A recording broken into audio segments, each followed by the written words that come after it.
Assalamualaikum. Hai, apa khabar semua? Bertemu lagi kita pada hari ini. Saya Cikgu Wahidah. Tajuk pembelajaran kita pada hari ini ialah tekanan udara. Jom kita mulakan.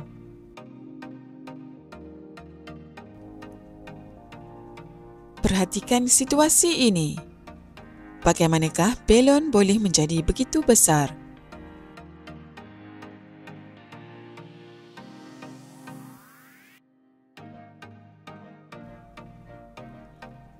Di dalam belon terdapat banyak zarah-zarah udara yang sentiasa bergerak secara rawak. Zarah-zarah udara di dalam belon sentiasa berlanggar di antara satu sama lain dan juga berlanggar dengan permukaan belon.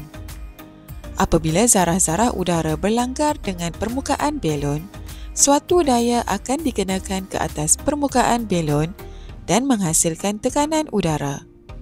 Belon boleh mengembang kerana wujud tekanan udara di dalam belon.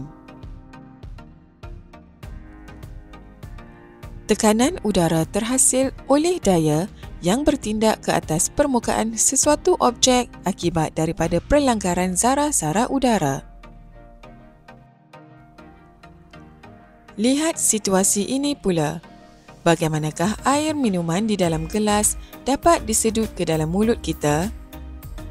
Apabila kita menyedut minuman dengan menggunakan penyedut minuman, bilangan zarah udara di dalam penyedut minuman akan berkurang. Apabila bilangan zarah udara di dalam penyedut minuman berkurang, kekerapan perlanggaran antara zarah udara dengan permukaan penyedut minuman juga akan berkurang. Akibatnya, tekanan udara di dalam penyedut minuman akan menjadi rendah. Oleh itu, tekanan udara di luar penyedut minuman yang lebih tinggi akan menolak air masuk ke dalam penyedut minuman, seterusnya ke dalam mulut kita. Hubung kait antara tekanan udara dengan ketinggian. Mengapakah pendaki gunung berasa sesak nafas apabila tiba di puncak gunung?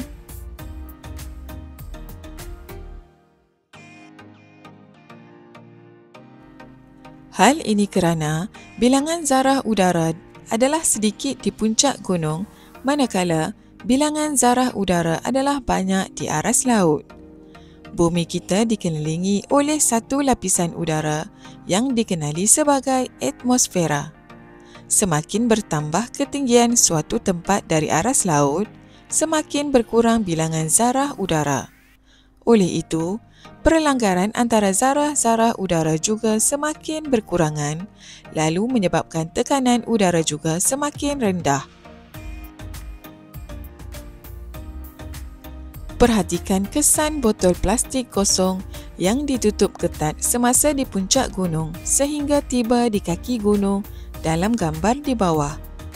Kesan kemek pada botol itu membuktikan tekanan udara di kaki gunung adalah lebih tinggi daripada tekanan udara di puncak gunung.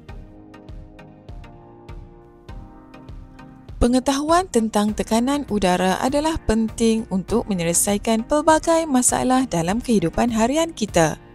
Antaranya, menebuk dua lubang pada tin. Tekanan udara di luar menghalang susu daripada mengalir keluar tin apabila satu lubang sahaja ditebuk pada tin. Sebaliknya, apabila dua lubang ditebuk pada tin, tekanan udara di luar akan menolak susu mengalir keluar dari tin. Yang kedua, sifon. Apabila tiup sifon diletakkan pada ketinggian yang berbeza, air akan mengalir keluar ke hujung bawah sifon dan tekanan rendah terhasil di dalam tiup sifon.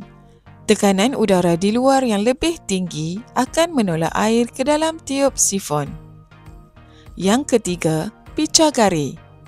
Apabila omboh picagari ditarik, tekanan rendah terhasil di dalam picagari. Tekanan udara di luar yang lebih tinggi akan menolak cecair ke dalam picagari. Yang keempat, pelocok. Apabila pelocok ditekan, tekanan rendah terhasil di dalamnya.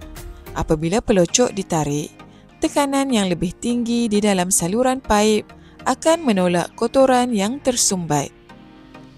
Sampai di sini dahulu pembelajaran kita pada hari ini. Semoga berjumpa lagi pada pembelajaran akan datang. Assalamualaikum.